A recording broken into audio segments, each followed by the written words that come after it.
चलिए आज हम लोग फिर क्लास 12 के एक्सरसाइज 7.1 का क्वेश्चन नंबर 7 तो पढ़ चुके थे। क्वेश्चन नंबर 8 का सॉल्यूशन करेंगे। सॉल्यूशन हो गया क्वेश्चन नंबर 8। क्या कह रहा है क्वेश्चन यहाँ सामने में देखिए, देखा जाए इसको इंटीग्रेशन के रूप में मान लेंगे। Let I equal to ax square plus bx plus c। आपको स्क्रीन पे क्वेश्चन दिखाई दे रहा है, देखा जाए ax स्क्वायर। तो ये हमारा हो गया, क्योंकि ये हमारा इंटीग्रेशन किसके टर्म में करना है, तो x के टर्म में करना है, dx है। तो जो x है उसी का तो करना है।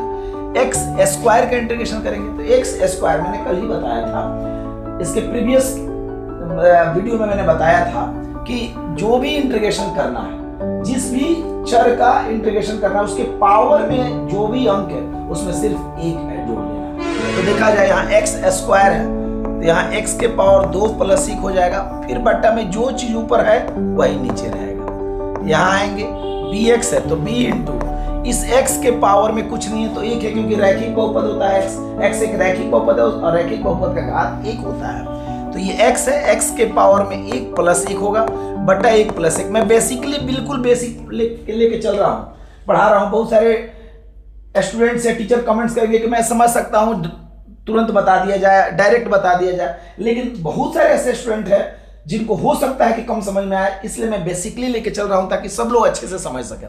यहाँ c है तो c के साथ अगर c बाहर लेंगे तो यहाँ 1 बच जाएगा, तो 1 का इंटीग्रेशन x होगा, तो c में x का मल्टीप्लाई करेंगे, cx अब प्लस c लगना ही लगना है। तो a into x cube by 3 plus b into x square by 2 अब प्लस सी एक्स प्लस सी। आप ऐसे लिख सकते हैं या एक लाइन और बढ़ा सकते हैं, a x cube by 3 plus b x square by 2 plus c x plus c. ये हमारा फाइनल आंसर हो गया। अब आएंगे क्वेश्चन नंबर 9। देखिए क्वेश्चन नंबर 9 को यहाँ स्क्रीन पे आपके क्वेश्चन दिख रहा है। आइए सॉल्यूशन किया जाए, इसका सॉल्यूशन किया जाए क्वेश्चन नंबर 9 का। क्या क्वेश्चन है, क्वेश्चन को i के रूप में ले सकते हैं। लेट i इक्वल टू कितना हो गया, तो 2x स्क्वायर प्लस e के पावर x। यहां पे i ले लिए तो dx लेना है। देखिए जब भी इंटीग्रेशन का सिंबल आपको दिख जाए तो इंटीग्रेशन का सिंबल है तो उसके साथ dx रहना ही है। अब dx ही क्यों रहेगा, ऐसा नहीं है कि dx ही रहेगा, dy भी हो सकता है। क्वेश्चन किस टर्म में दिया है, कौन से चर के रूप में दिया है। अगर क्वेश्चन y चर के रूप में दिया है तो dy के टर्म में रहेगा। अगर x के टर्म में दिया है, x चर उसमें है तो dx के रूप में रहेगा। dt भी होता है अगर t के रूप में रहता है। तो यहाँ देखा जाए इंटीग्रेशन करेंगे हम, 2 का 2 हो गया, एक्स स्क्वायर अभी मैंने किया है एक्स स्क्वायर के लिए। अब यहाँ पे डायरेक्ट मार्क्स लिख सकते हैं हम, इसको डायरेक्ट इसलिए लिख सकते हैं क्योंकि ऑलरेडी हमने यहाँ पे वही वर्क किया है।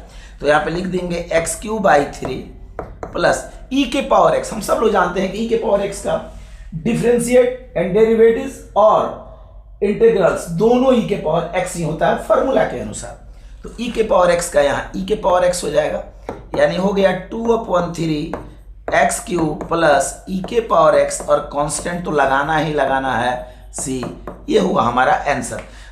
कभी कभी बहुत सारे टीचर्स कहते हैं कि नहीं ऐसा नहीं, हम इसको अलग अलग करके बनाए, तो बिल्कुल अलग अलग भी करके बनाया जाता है। जैसे हमने इसको डायरेक्ट लेके बनाया, बहुत सारे टीचर कहते नहीं इंटीग्रेशन का मतलब अलग अलग होता है, ए एक्स स्क्वायर कर देंगे, डी एक्स लिखेंगे, plus integration b x d x लिखेंगे, प्लस इंटीग्रेशन सी और डी एक्स लिखेंगे। ये कोई जरूरी नहीं है कि इसी तरह से हम लिख के बनाएंगे, ऐसे भी बनाया जा सकता है और इस तरह भी अलग अलग करके बनाया जा सकता है। दोनों का मतलब एक ही हुआ, कोई ज़्यादा प्रॉब्लम नहीं है। Thank you.